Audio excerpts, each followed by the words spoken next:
Okay. Sorry. Alright, so if TSM lose this, TSM need to pray for Misfits to lose versus World Elite. Flash Wolves haven't been too hot. They've done some good things. They did some good things against Misfits, and then they just kind of fell apart. TSM, you know, the game against Misfits looked very similar to Flash Wolves against Misfits, but the other way around. So TSM coming into this game, let's take a look what they do in draft. They've been playing the Twitch, they've been playing the Tristana. They don't seem too hot on the Xayah. They don't seem to care about the Xayah at all. It's a very interesting approach. I feel like Xayah has been super powerful. That's the Gnar ban, which we saw in the previous game. The TSM just blind picked the Gnar for the top lane, and it worked out fine, you know. He also has this counter pick. Who cares about this, man? It looked complete garbage, you know. Sure, it's a counter pick. You can eat his boomerang, but it was really, really boring. I was excited about wind walls and how Twitch would be affected by wind walls, but it just didn't seem to matter. And now with this ban right here, I feel like TSM are just going to look for the first pick Lulu. They might go for first pick Jarvan and be fine with Janna, whatever is left. Well, Flashville should potentially ban Tristana here, and then the setup is going to be slightly better in terms of trading.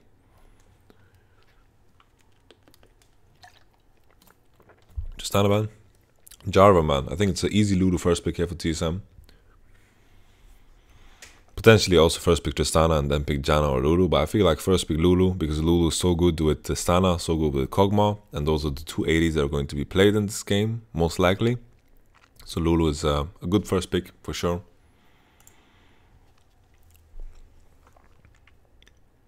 Flash Wolves response, you know, Lulu Kog is really strong, Lulu Tristana is really strong. I think Lulu Kog is better than Lulu Tristana, but you know, TSM have the comfort in Tristana. They've shown it multiple times. Flash will just take it away.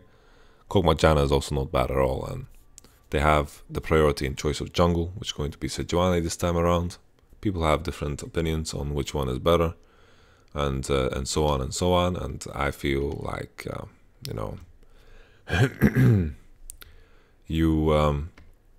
it depends. It really depends. Like I personally like Gragas more, but maybe my opinion is biased because the win ratio is heavily in favor of Gragas. Is that Ivan? Holy moly. Just pick the Gragas, Svenskeren. Don't pretend. Don't pretend. Don't pretend you have a champion pool. You are Gragas player. There you go.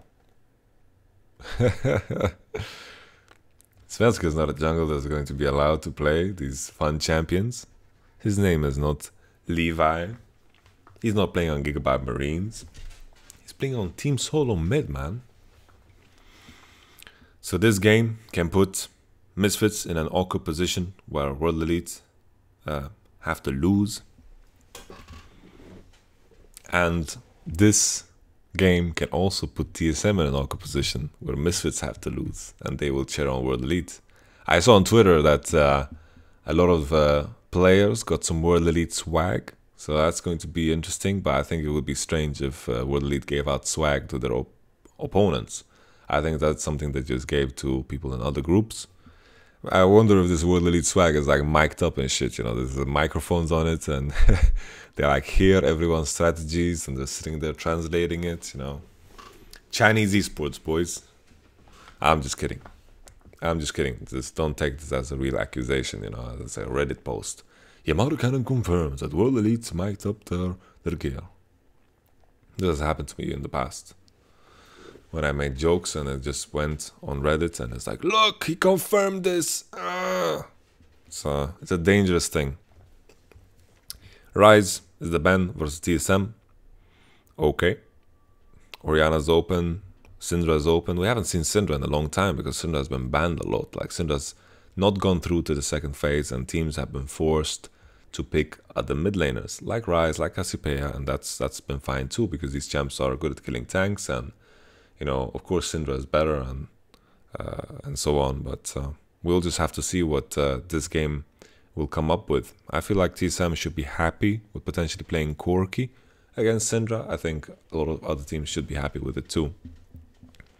Because here, Flashful's strategy could be to ban Cassiopeia and then just try to pick Syndra, and then when Syndra gets banned, they just pick Corki. LeBlanc is the ban. There's a lot of options for mid lane, I feel like. The mid lane meta is very open, and it's a question of preference more than anything else, because a lot of lane matchups are quite fine. You know, lane matchups are fine against each other, and, you know, it's not that big of a deal. Some teams are even willing to play Echo into Syndra, and what else? That's a Jace ban. They're just respecting the potential Jace last pick. Also Jace mid, I guess. They want to put the enemy team in a scenario where they have triple AP. I think that is like the biggest argument for it. Like if the enemy team pick AP in mid lane now, which is Corki, okay. I think TSM have a lot of options to pick into this. I feel like the safest one would be Syndra though, to deal with the Kog'Maw. I feel like if you play Cassio, maybe you have a hard time against Kog'Maw, but Cassio definitely does fine into Corki. I'm expecting Syndra because it's TSM. And then for blind pick top, because Nara's out, I feel like Cho'Gath is the choice, but maybe they should go for Maokai so they have a little bit more engage, and Kog'Maw doesn't have a target to just chew away at. Okay. So as it stands right now, I feel like Flashfools have the better draft. I don't think Cho'Gath belongs too much in here. And the strength that TSM have is that they have the Lulu Tristana. TSM are just going for Syndra here. It has to be, right? I feel like Cassiopeia will get kited. That's my feeling. Like Cassiopeia has a better matchup into Corki than Syndra, for sure. But is it worth it here? Is it really worth it? I don't know. Flashfools have like this range composition, and TSM are going to heavily rely on the fact that Lulu and Tristana are going to carry this game, because TSM are lacking a clean engage, and it's important then that TSM and Lulu, like the Lulu Tristana, are just stronger than the enemy ADs. So Corki and Kog'Maw are going to support this, right, and play together to try to poke Tristana out. And then Tristana, Lulu, like Lulu as a champion is more like focused on one person, focused on helping only one ADC, because he can buff him up more with Ardent Sense and buff up only one target, while Janna is more like CC and peel for the entire team, right? So it is very important here for TSM to double if he gets ahead, because if he's not, then the rest of the members on TSM are not going to do much in team fight scenarios. But to be honest, with this Renekton pick as the last pick, then Cassiopeia does in fact have a job, you know, so it's not that terrible. I don't know how much I like that pickup. I think Trundle would have potentially been better. Like Sejuani Renekton as a combo is quite strong, so maybe we'll see some ganks up top early on to snowball that lane, because I think Renekton needs to snowball in order to be good against Cho'Gath. Cho'Gath does outscale Renekton, and now what I talked about with Bjergsen and Svenskeren and Cho'Gath lacking a role against the team, they now have a very clear role, and that is to deal with the Renekton and Sejuani while Tristana is doing things. Before that, I feel like Flashfools had like all the options in the world, and Flashfools, I feel like we need to keep in mind that they also need to pick an AD champion in top lane, because if they don't want to end up on this full AP team composition that we've seen in the past that struggled, like G2 did against, I think it was Samsung. And then, you know, Trundle could have also been an option. I feel like the pillar can be very powerful, but it's hard for Trundle to reach any enemies, and the same thing can be said for Renekton as well, though. So we will have to see. We'll have to see. I just feel like Trundle's ultimate is so powerful, and I feel like the potential of snowball is bigger here with Sejuani Renekton, so we'll have to see. Warlord's Bloodlust on Kog'Maw, no fervor, so this is more of a lane pickup than anything. Tristana Lulu should be able to pressure the Kog'Maw Janna early on with better trades. Cassiopeia should have pressure in mid. And then Flashfools, hopefully they will path into top side. We see that Karsa starting bottom side. He's simply put, he's starting bot and then pathing to top, and then hopefully creating some gank opportunities on this Cho'Gath, because I think that's where the early game of Flashfools is basically like where it's at.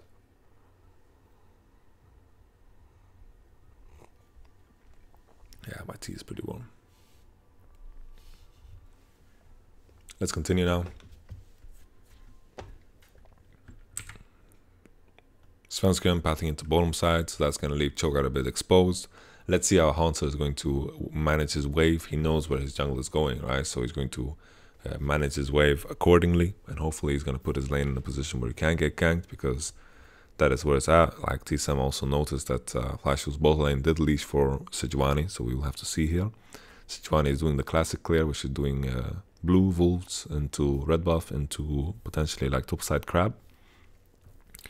Maybe Sejuani can also pick up the enemy Gromp here, maybe invade to check, because he should know that Gragas doesn't do the Gromp, and he could go for the pickup for free here. Svenskeren is pathing to the bottom side and could potentially mirror what's happening. Very important that we highlight here that Infernal Drake is the Drake that is spawning, so I feel like that is like a positive thing for TSM, because they should have the pushing bottom lane, they should have the winning mid laner too. Svenskeren is now mirroring what's going on, and you can see that Karsa is now looking for the gank up top. Ward placed by Cho'Gath. Karsa is now angling behind his turret, but Karsa just basing to get his jungle item, I think. Oh, the stun is already down. Hanser. The trade was massive from MD. Hanser, he cannot flash here, he's already dead. Ooh, Karsa, that was pretty, damn. That was pretty slick what he did there, how he had the balls to like Q flash over the wall like that. Like it looked pretty cool. Looked pretty cool. Holy moly, Karsa with the gank. So Karsa was basing, and then he noticed like top lane is trading like a mother. Like this Renekton has fully stacked rage and did a lot of damage to Hansa straight out the bat. You can see the E lands and boom, the stun hits, and then all of a sudden like Renekton just procs the Sejuani stun so fast. That's why this combo is so strong, right? Like Sejuani's E, the way it applies stacks, it works kind of like Braum Q, like Braum passive, I mean, and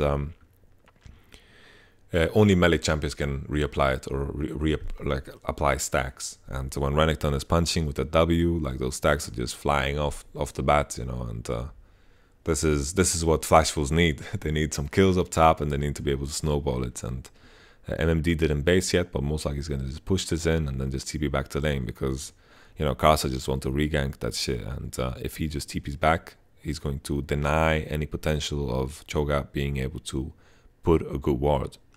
While this is happening, we see some good trades in bottom lane. Doublelift doesn't want to base yet. He wants to base some BF Sword. He wants to stay around, because if he bases now, then Kog'Maw's base is not going to be that bad. And TSM just wants to stay around. The TP comes in. There's no ward now for Cho'Gath. Let's see if he can place it. Most likely not, because the wave is in such a position. Diving should be out of the question. Maybe with Renekton 6, if they time it properly and they have Renekton 6 before Cho'Gath 6, then it should definitely be a possibility for Flashfuls to just go for the dive. But right now you can see Hansa slow pushing because the wave was at his side. Karsa just chilling here in the bush. Hansa no flash now. It's very hard for him because he used flash and he ended up not going for it. But MMD is just, oh, does he see that? I'm assuming he doesn't see that ice thing coming towards him, because his fists are made of ice. Does Flashfuls, like, does Hansa see this? Does he see the stacks? Does he see any of this? I really don't know. I really don't know, because if he does, like, I'm gonna assume he doesn't. But you know, the other assumption, you know, is that Svenskeren is coming in for the counter gank. Maybe he's staying around, but I'm gonna assume he doesn't see those stacks. He doesn't see that ice thing surrounding the hands of Renekton. And right now, you know, Renekton is in a good state. Renekton is in a fantastic state, and it's gonna be a hard thing here because the wave is gonna crash in here, and eventually, like, Renekton with his level advantage is gonna be level 6 before Cho'Gath by far, and then with level 6, I feel like they can dive and then go for the tower. And I feel like that's going to be the play. I'm assuming Hansa doesn't see any of this, because otherwise it would be ridiculous. It would be so stupid. So let's make that assumption. Hansa didn't see it. Karsa plays out very good. Svenskeren, I feel like he shouldn't have gone for counter gank. He needs to go for the play where he's just like walking through lane and trying to push. But even that is so dangerous. So maybe Svenskeren is just making the defensive play way too much in the games with TSM. Like, he's making defensive play after defensive play, and he's not making aggressive play at all. When in reality, bottom, like if let's say he was bottom instead of topside during this time, and Sejuani is pressuring Choga, and Choga's in trouble, then Kog'Maw and Janna would also be in trouble because they were in a bad position in their lane. So you could always look at these things, and maybe they could have pressured mid, or maybe they could have done something else, but the defensive play came in, and I don't even know if they would have won that situation. If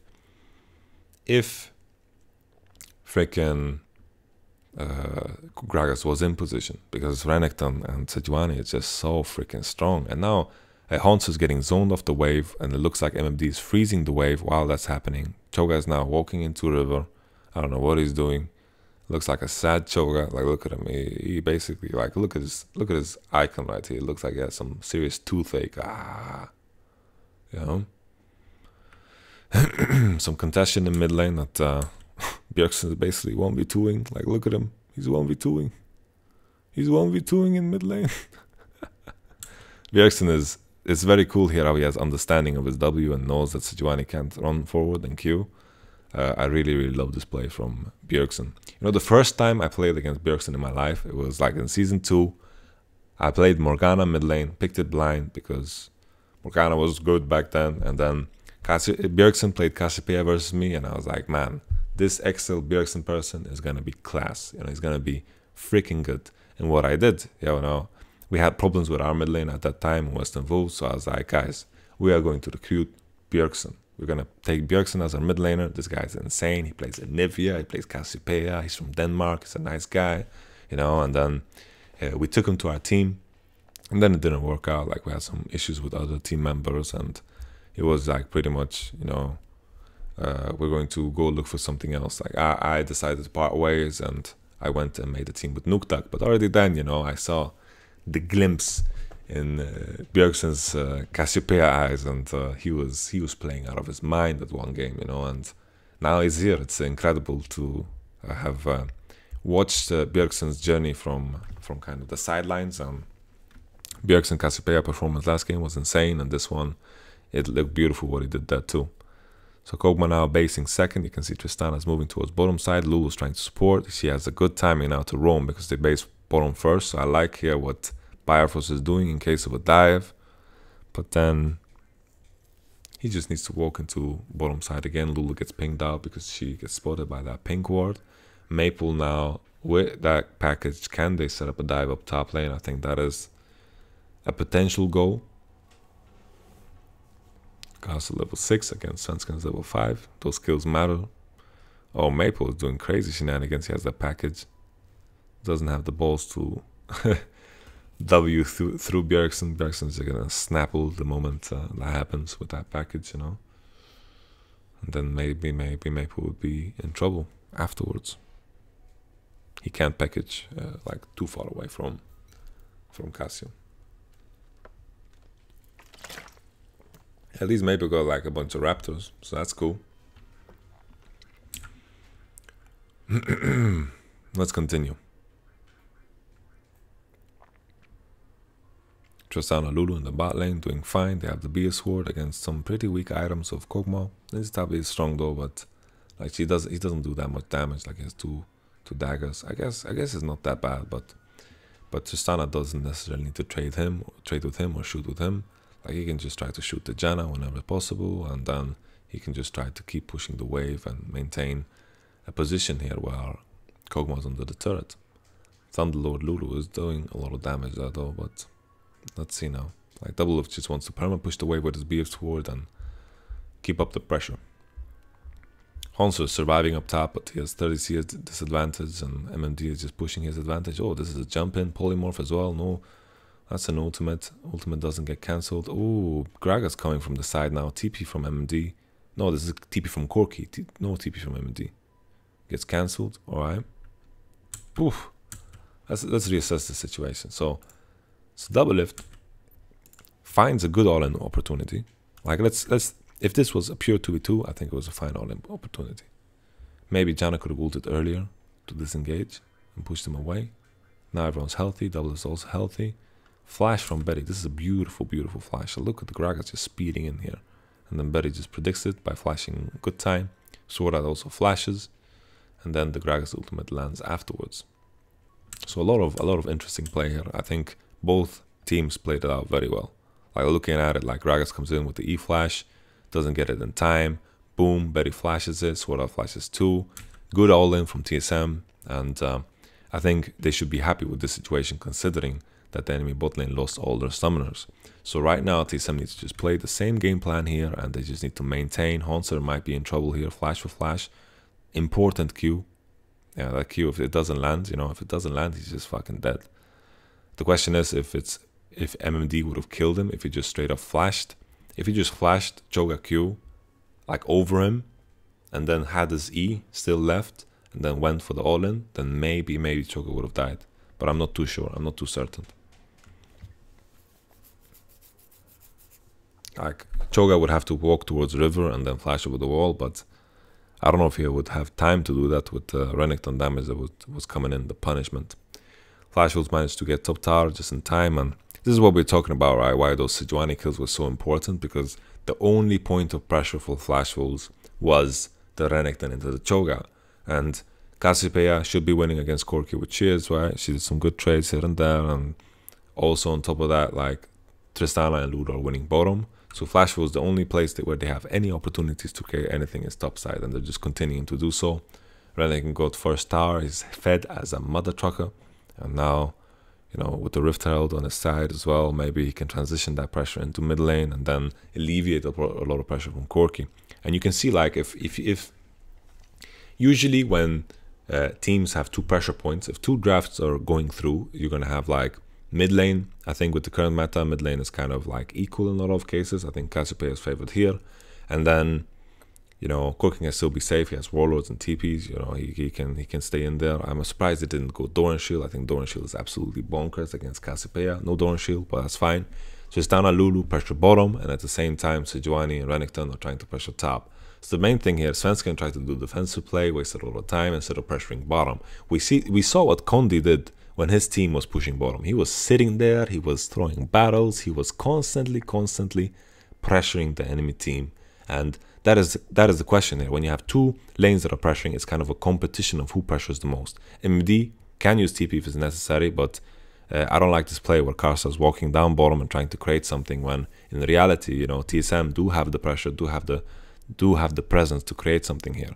If anything, I want Karsa to play around mid lane and make sure that Renekton can push all the way. When he pushes all the way in, they try to roam together with Renekton into mid lane, place the Rift Herald, and force Cho'Gath to do something awkward while TSM are trying to play around bottom. Because right now TSM are playing on the strong side of the map. Maple has a better position when it comes about going to mid lane. Svenskeren, it can just E out of here, and this is a wise play.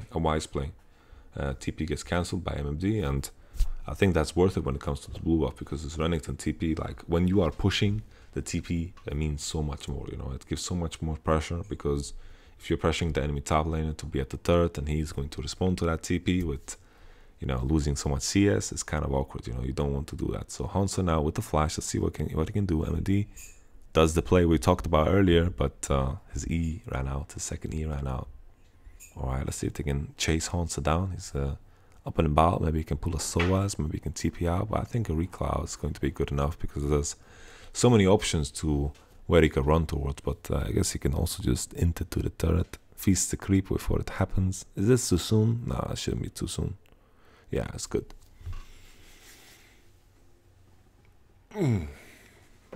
So now, like, I feel like off of the death of Cho'Gath, they could have potentially just gotten Drake here. If Renekton, instead of doing blue buff, just walked into mid lane now, and then Corki's TPing bottom though. Oh, what happened to the sound? Why is the sound coming in? Oh, Insec. Hello? Okay. The sound just started. Crazy stuff. Okay. I got distracted by the sound. I don't know where it came from.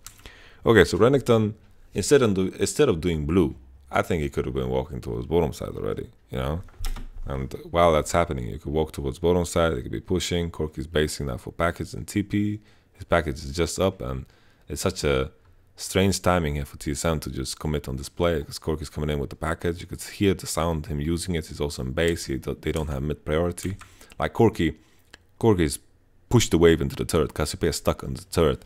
And the best case scenario here for TSM is that they're going to be outnumbering their enemy. And it's hard to one-shot Betty, and knowing he has barrier, knowing he has heal, knowing he has Janna as well. Bifrost. Trinity Force Corki, bro. Holy damage. Holy moly. What the hell? And there comes Svenskeren, like there comes Bjergsen, right, with his lack of priority. Remember also when Cho'Ga spawns, the reason why it's so important that Renekton is moving, that he's just walking through mid lane while Cassiopeia is clearing that wave is because when Cho'Ga spawns, he has that TP. And if Renekton wanted to do something, like the blue buff is useless, the blue buff is garbage, why would you take it? Like either push top, hit the top tower, so you actually pressure something, or walk through mid lane into bottom. And I think walking through mid lane into bottom is the better play, because Infernal Drake is on bottom side, and top side, Hansa is going to lose a lot of CS anyway. So if Hansa comes, he's going to lose a lot of CS top, the wave is going to slow push towards you, so it's important that MMD is a part of this. But right now, you know, sure, they killed the Lulu, and they're killing Svenskeren, but then, you know, sure, Bjergsen didn't have priority in mid, but eventually he's going to show up bottom, right? He's going to show up bottom. And Bjergsen comes in now with the ult flash.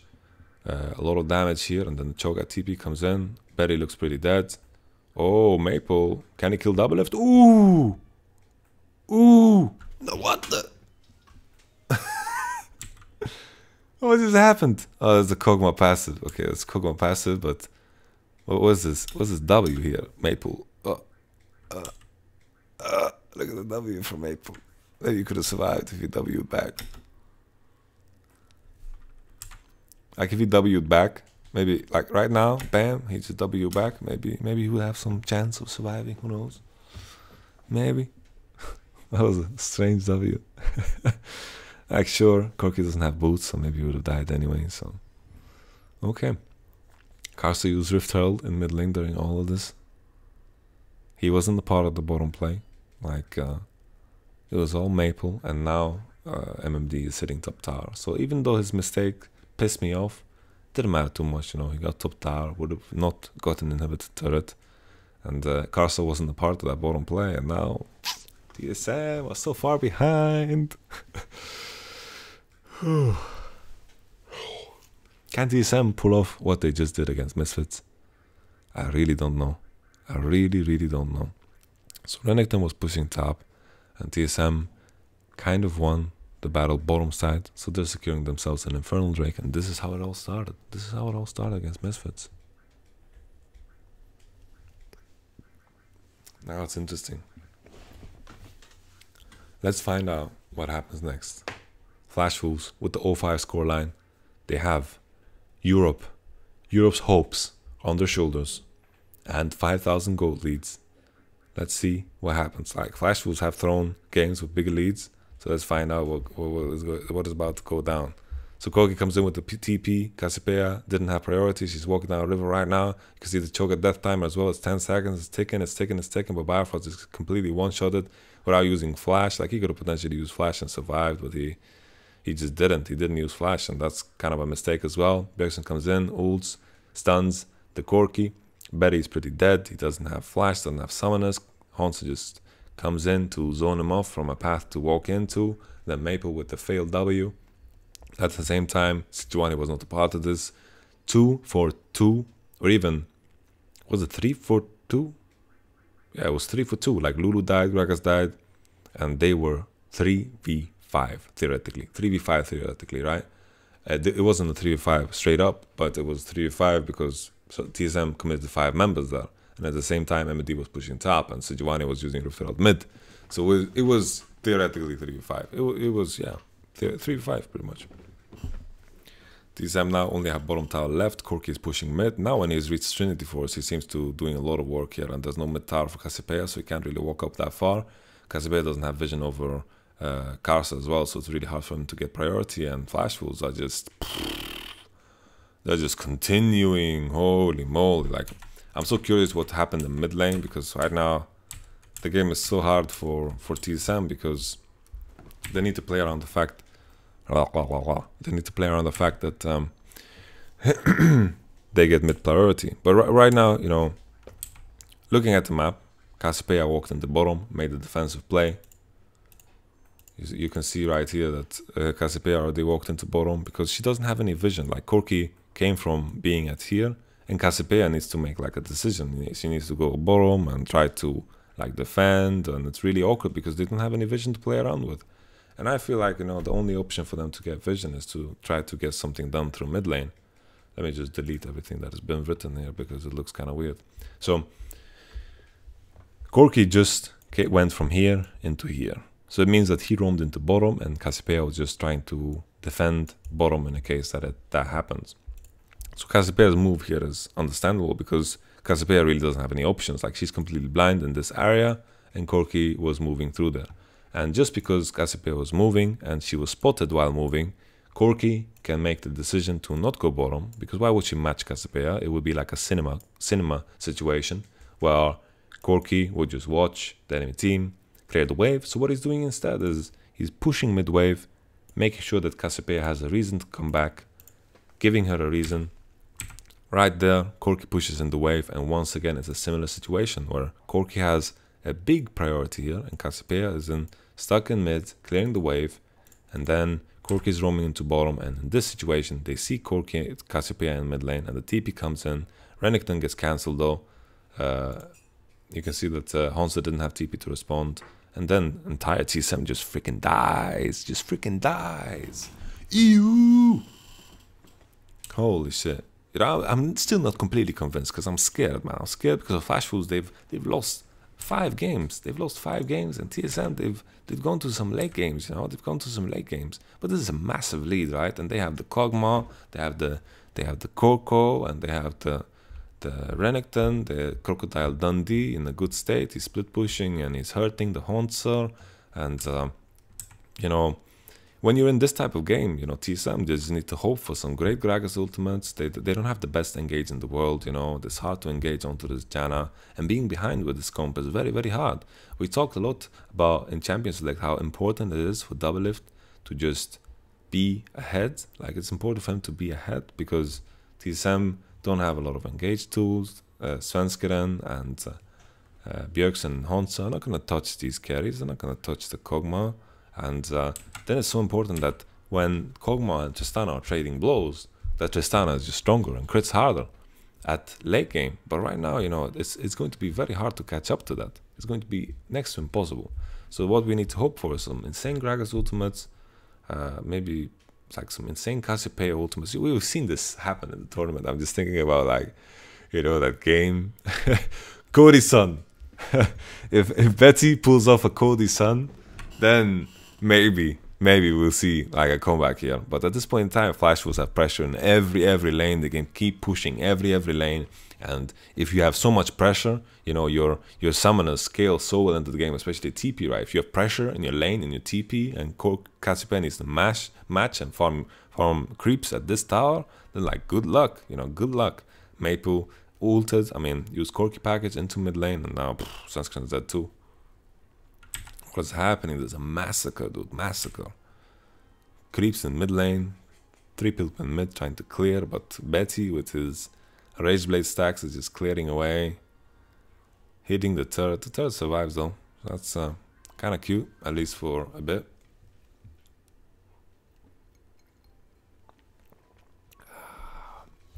Some tea.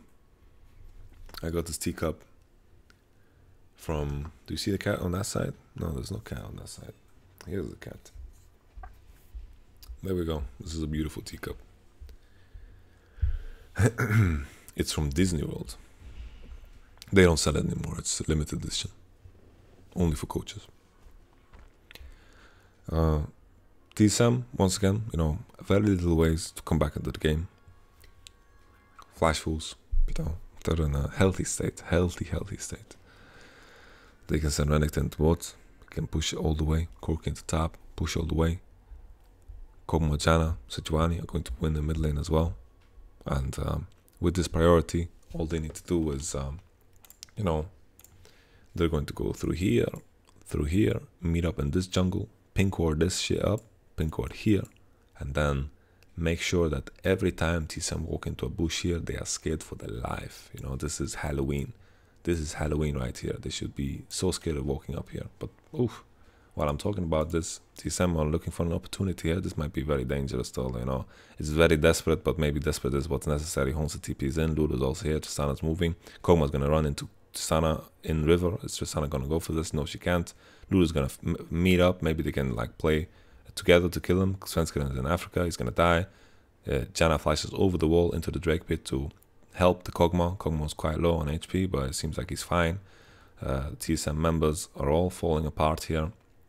I want to see how Tristana died. I was just looking at the minimap and shot calling the minimap, but I mean casting the minimap, but looking at the minimap, like look at Kog'Maw. Kog'Maw gets pinged out, you know, Kog'Maw gets pinged out right now, and they're calling for Lulu to help out here. And then Tristana is like coming in right now and starts to auto attack right now. Kog'Maw is trading blows. You can see that double his HP is falling down, and then Lulu, like Tristana jumps. Where does Tristana jump? Tristana just dies. Tristana just dies to Kog'Maw. Absolutely. I want to see it. I want to see it. Because that situation, you know, that dive, Flashers were in position to respond, and you know, it was desperate, but to be honest, like what else is gonna happen in this game? You know, we're sitting here talking about what TSM can do, but no, they can't really do anything in this game. Too much shit has gone wrong for TSM in this game for them to be able to do much about it. Holy moly.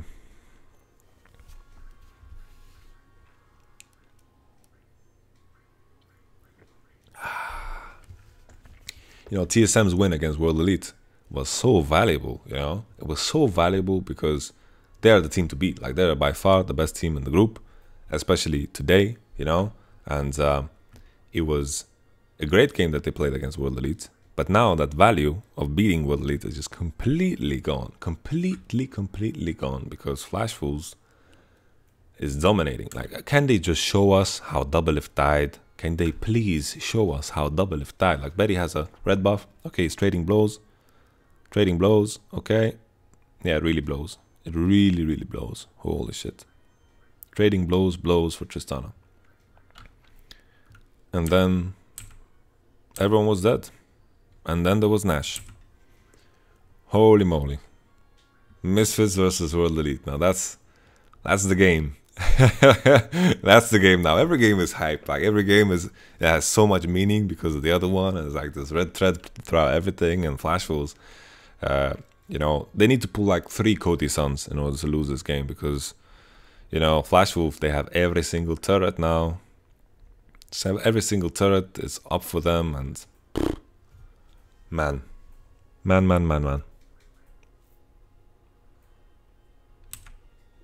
They will end. Bless you. Thank you. Flash will just end the game. Misfits versus World Elite. Deciding game. Or we get a tiebreaker. Oof. Alright. Let's see what's up. TSM got absolutely smashed in this one. Let's remind ourselves of what happened. Cho'Gath got smashed in top lane. He got ganked. He died to this full fury Renekton gank, a timing gank. He knew it was coming because he warded his bush. But then Sejuani came from the backside. He pulled like a Rek'Sai gank. You know, he came from over the wall into top lane. They killed Cho'Gath. And then we had the situation where Svenskeren came up top, tried to do something. Cho'Gath died again. Not sure what Svenskeren was trying to do. Like, Cho'Gath was slow pushing the wave, and he was already pretty screwed. And then like 2v2, I don't know if Svenskeren like and Cho'Gath can like dance around and clear the creeps and be fine. I don't know, man. Like, I think they heavily lose 2v2. Like, Renekton and Sejuani is such a powerful combo because they can one-shot shit. They can proc that stun very fast. I'm assuming that Hanser doesn't see the stacks from Sejuani, because that would be ridiculous if he did, you know. It would be freaking funny. I actually don't think he does. And after that, you know, TSM had some pressure bot lane. They tried to create some shit in the bot lane.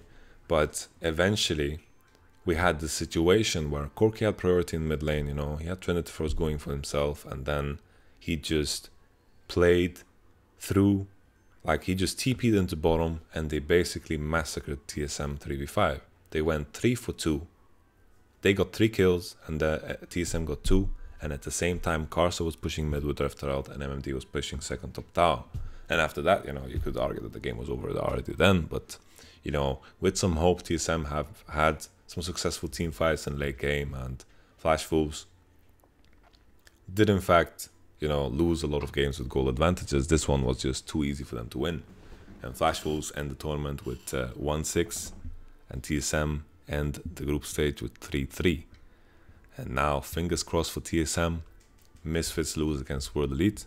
Fingers crossed for Misfits, Misfits win against World Elite to qualify, you know. Either way, it seems like we're going to have a tiebreaker. Misfits would play against World Elite for first seed. Who would have thought Misfits first seed in this fucking group? Crazy shit, man.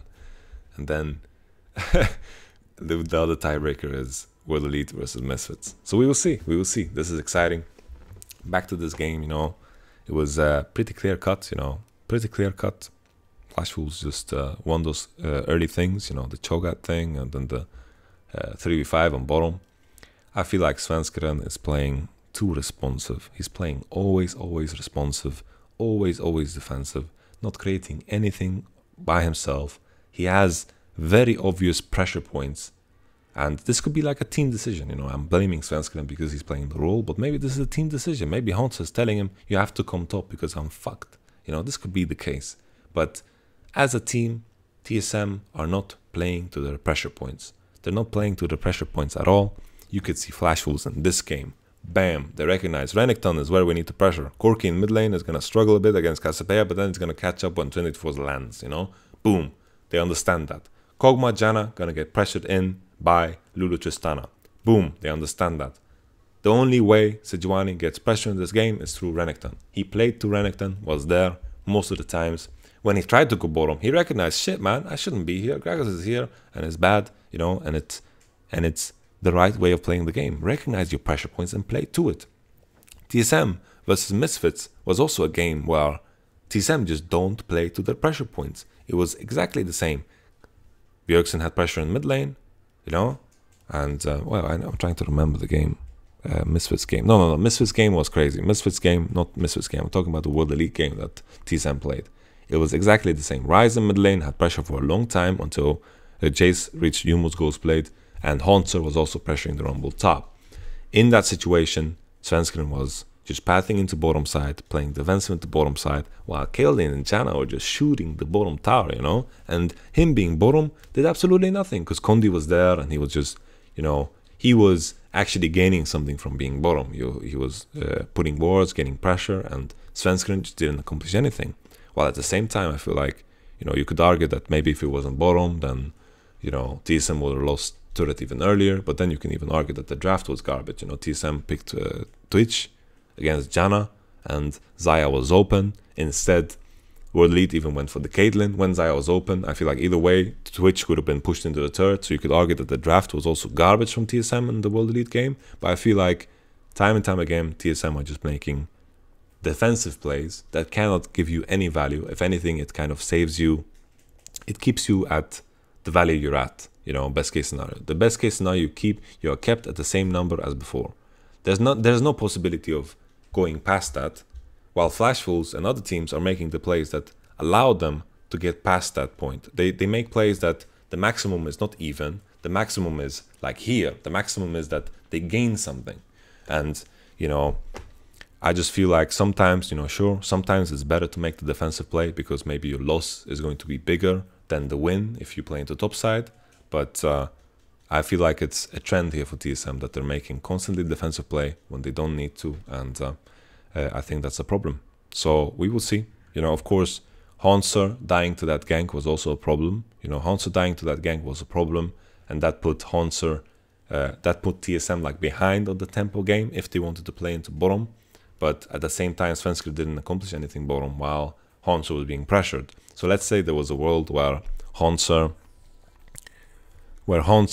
didn't die to the gank, but he lost a lot of CS instead. Let's say that was the question. Let's say he didn't die to the first gank, he lost a lot of CS because he was respecting Sejuani. What was YamatoCannon doing during this time? and I don't remember him doing anything. Maybe he could have pressured the Corki if bottom is like too hard to pressure. Maybe he could have pressured the Corki. Maybe they could have like got us some deep vision. Maybe they could have done something. And I feel like this is what is lacking. Sure, Hansa shouldn't have died to that ganks. So I'm talking a lot about Svenskeren, but this is also a team thing. This is definitely like 100% a team thing, and it's hard to point fingers. It's easy to say Svenskeren. You need to start doing aggressive plays, but in some games TSM do that. In some games TSM definitely do that. They invade blue buffs together. They're playing around Bjergsen, and this is where I think TSM was successful, when they're playing around the pressure point, when they're playing around the fact that Bjergsen has a good matchup, and they're playing around the fact that top lane is successful. So I feel like whenever Svenskeren is playing together with those two, it's working. It's working, and he definitely should have done it this game. My food just arrived, and I think that's a perfect time to end this game, or end this review. I'll see you guys in the next one. Cheerio!